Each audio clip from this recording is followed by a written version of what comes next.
Jésus sortit de la maison et s'assit au bord de la mer. Une grande foule s'étant assemblée auprès de lui, il monta dans une barque et il s'assit. Toute la foule se tenait sur le rivage. Il leur parla en parabole sur beaucoup de choses et il dit: un semeur sortit pour semer. Comme il semait, une partie de la semence tomba le long du chemin, les oiseaux vinrent et la mangèrent. Une autre partie tomba dans les endroits pierreux où elle n'avait pas beaucoup de terre. Elle leva aussitôt parce qu'elle ne trouva pas un sol profond. Mais quand le soleil parut, elle fut brûlée et sécha, faute de racines. Une autre partie tomba parmi les épines montèrent et l'étouffèrent. Une autre partie tomba dans la bonne terre. Elle donna du fruit, un grain 100, un autre 60, un autre 30. Que celui qui a des oreilles pour entendre, entende. Les disciples s'approchèrent et lui dirent: pourquoi leur parles-tu en parabole? Jésus leur répondit: parce qu'il vous a été donné de connaître les mystères du royaume des cieux, et que cela ne leur a pas été donné. Car on donnera à celui qui a, et il sera dans l'abondance, mais à celui qui n'a pas, on ôtera même ce qu'il a. C'est pourquoi je leur parle en parabole, parce qu'en voyant, ils ne voient point, et qu'en entendant, ils n'entendent ni ne comprennent. Et pour eux, s'accomplit cette prophétie d'Ésaïe: vous entendrez de vos oreilles, et vous ne comprendrez point. Vous regarderez de vos yeux, et vous ne verrez point. Car le cœur de ce peuple est devenu insensible. Ils ont endurci leurs oreilles et ils ont fermé leurs yeux de peur qu'ils ne voient de leurs yeux, qu'ils n'entendent de leurs oreilles, qu'ils ne comprennent de leur cœur, qu'ils ne se convertissent et que je ne les guérisse. Mais heureux sont vos yeux, parce qu'ils voient, et vos oreilles, parce qu'elles entendent. Je vous le dis en vérité, beaucoup de prophètes et de justes ont désiré voir ce que vous voyez et ne l'ont pas vu, entendre ce que vous entendez et ne l'ont pas entendu. Vous donc, écoutez ce que signifie la parole du semeur.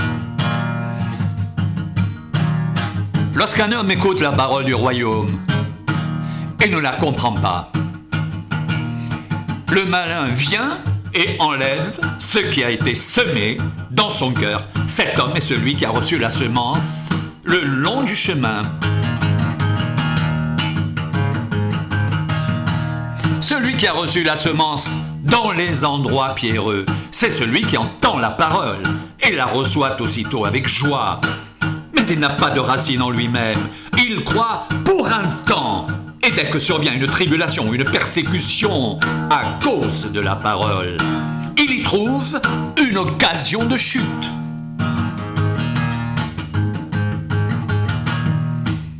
Celui qui a reçu la semence parmi les épines, c'est celui qui entend la parole, mais en qui les soucis du siècle et la séduction des richesses étouffent cette parole et la rendent infructueuse.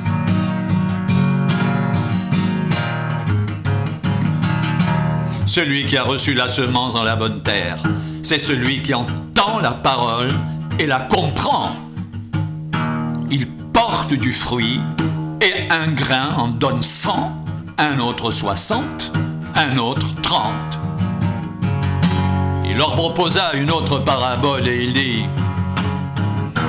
le royaume des cieux est semblable à un homme qui a semé une bonne semence dans son champ. Mais pendant que les gens dormaient, son ennemi vint, sema de l'ivraie parmi le blé et s'en alla. Lorsque l'herbe eut poussé et donné du fruit, l'ivraie parut aussi. Les serviteurs du maître de la maison vinrent lui dire: Seigneur, n'as-tu pas semé une bonne semence dans ton champ? D'où vient donc qu'il y a de l'ivraie? Il leur répondit: c'est un ennemi qui a fait cela. Et les serviteurs lui dirent: veux-tu que nous allions l'arracher? Non, dit-il, de peur qu'en arrachant l'ivraie, vous ne déraciniez en même temps le blé. laissez croître ensemble l'un et l'autre, jusqu'à la moisson. Et à l'époque de la moisson, je dirais aux moissonneurs, arrachez d'abord l'ivraie, et liez-la en gerbe pour la brûler, mais amassez le blé dans mon grenier.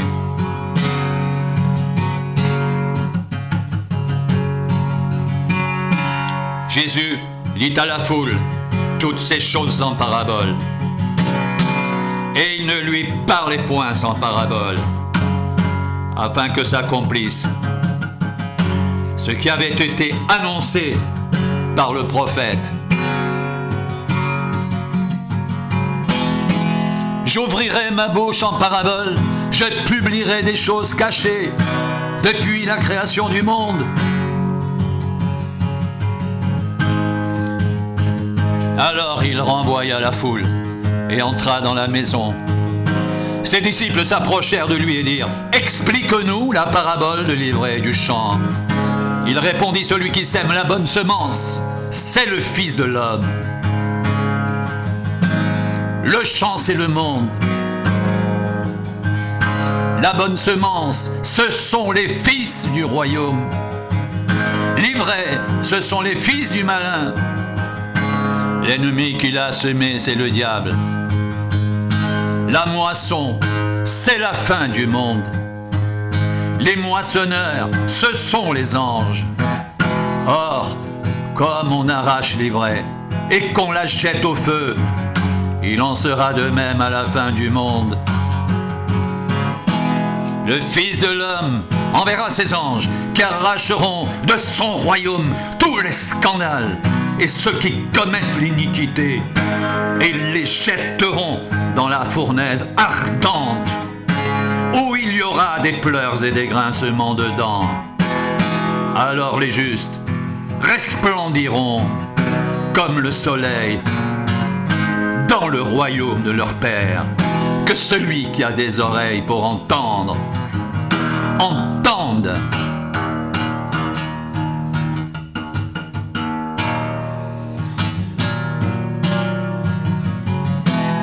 Le royaume des cieux est encore semblable à un trésor caché dans un champ. L'homme qui l'a trouvé le cache, et dans sa joie il va vendre tout ce qu'il a et achète ce champ.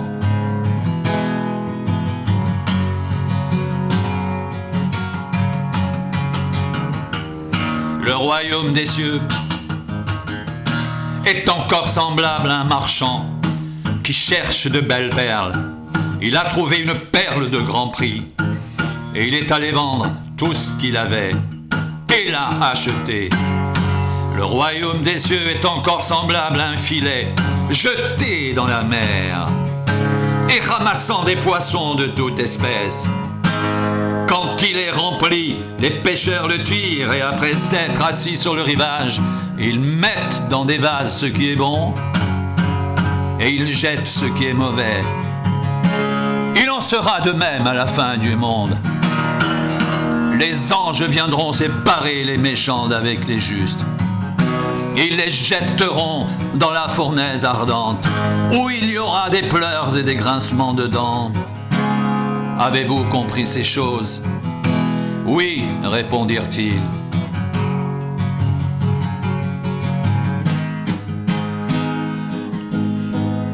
Et il leur dit, c'est pourquoi tout scribe instruit de ce qui regarde le royaume des cieux est semblable à un maître de maison qui tire de son trésor des choses nouvelles et des choses anciennes.